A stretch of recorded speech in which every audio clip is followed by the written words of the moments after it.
I'm Nora, and I live in Frosthaven, a sleepy little town in Vermont, where winter clamps down hard and doesn't let go until April.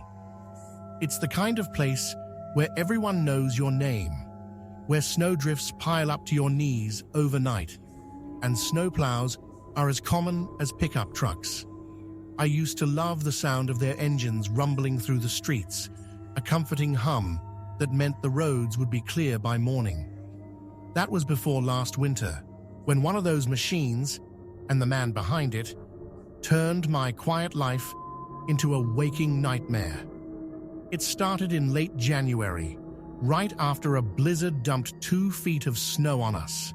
I'd been cooped up in my tiny rental house, a squat, grey-shingled box at the edge of town, for days, and the walls were closing in. I'm a cashier at the local diner, and after missing a shift due to the storm, I needed to stretch my legs, clear my head. So, I bundled up in my parka, pulled on my boots, and headed out to the general store a few blocks away for some coffee and a pack of cigarettes. The air was biting, sharp enough to sting my cheeks, and the streets were a mess of slush and ice, glowing faintly under the sodium streetlights. Halfway there, I heard it, the low growl of a snowplow's engine. I glanced back and saw its hulking shape trundling down the road, its blades scraping the pavement with a metallic screech. The headlights cut through the dusk, blinding me for a second, and I stepped aside to let it pass, but it didn't. It slowed down, matching my pace, its exhaust puffing clouds into the frigid air. My breath hitched, a little plume of vapor escaping my lips. I told myself it was just a coincidence. Plows were everywhere this time of year, right? I kept walking, my boots crunching through the snow, but the unease wouldn't shake loose. The next day, it happened again. I was trudging to the diner for my morning shift, the sky a dull gray slab overhead, when that same growl crept up behind me. I turned my head just enough to see the plow, bright orange, streaked with rust, lumbering along, its blade hovering inches above the road. The driver was a dark shape behind the wheel, impossible to make out through the tinted glass. My pulse quickened, a faint thudding in my ears, but I forced a laugh. "Get a grip, Nora," I muttered, pulling my scarf tighter. "He's just doing his job."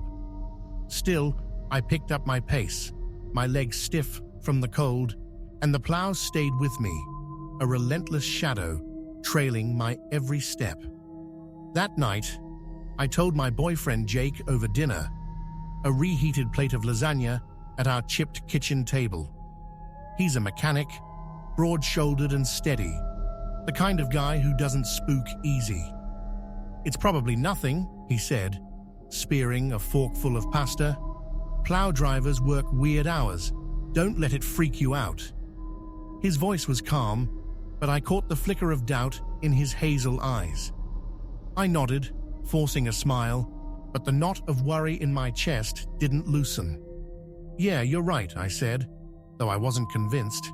Something about that plow felt wrong. Too deliberate, too personal. The next morning, I tested it.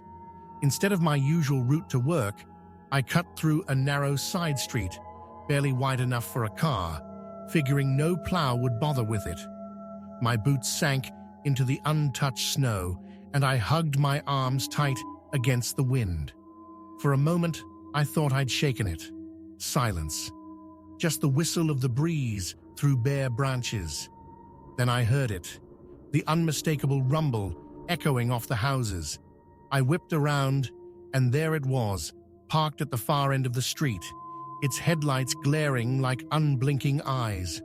My breath caught, a sharp stab of panic slicing through me. It wasn't just following me, it was waiting. I didn't tell Jake that time. He'd think I was paranoid, and maybe I was. But the plow kept showing up. Every walk to the diner, every trip to the store, it was there, creeping along, its engine a low growl that set my nerves on edge. One evening, trudging home after a late shift, I felt it before I saw it.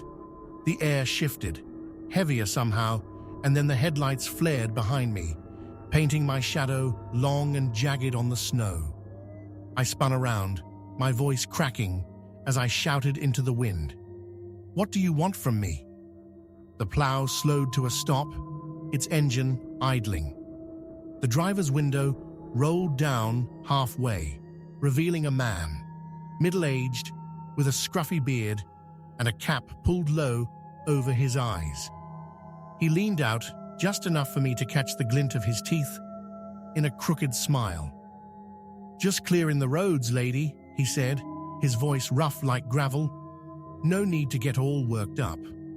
But his eyes didn't match his words. They were cold, unblinking, locked on me like a predator sizing up prey. I squinted at the plow, my heart sinking. No company logo, no markings, just a rusted orange beast that didn't belong to the town crew. My hands fumbled for my phone, snapping a blurry photo of the plow and his shadowed face before I turned and bolted, my boots slipping on the ice. His laughter followed me, a dry, guttural sound that clung to the air. Back home, I locked the door and dialed the Frosthaven snow removal service, my fingers trembling as I gripped the phone. I described the plow, orange, beat up, no logo, and the man driving it.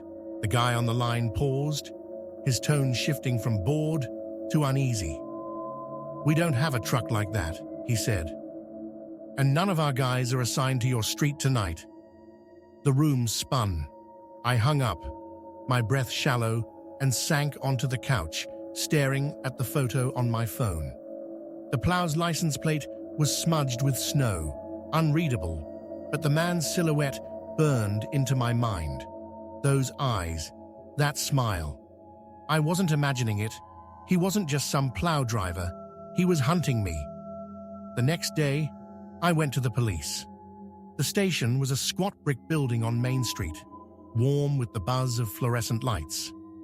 Officer Daniels, a wiry man with a graying mustache, took my statement, his pen scratching across a notepad as I showed him the photo. "Could be a drifter," he said, frowning.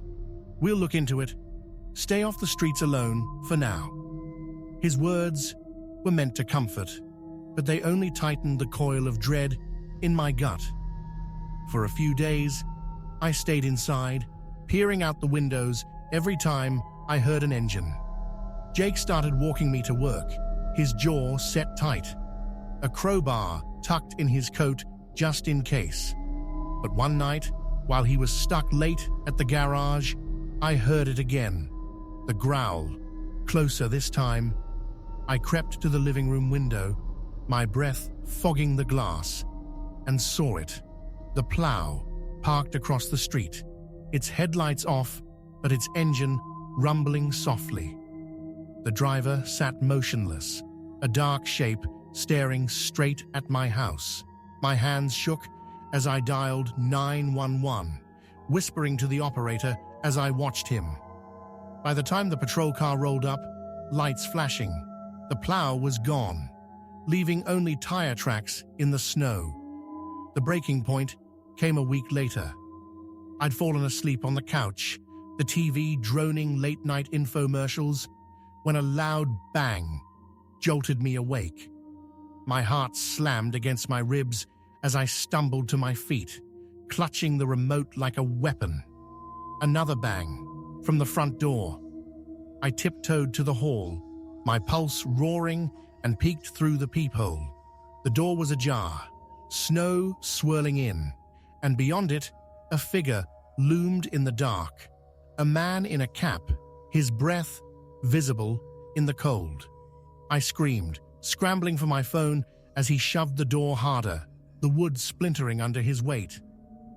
"Open up, Nora," he rasped, his voice low and menacing.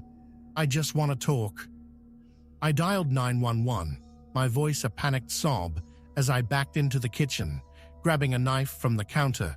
The operator's calm instructions blurred in my ears as the banging stopped, replaced by the sound of boots crunching away. When the police arrived, they found the door frame cracked, boot prints circling the house, and tire tracks leading off into the night. "Matches your plow guy," Daniel said, his face grim. "We'll get him." They did. 2 days later, Daniels called.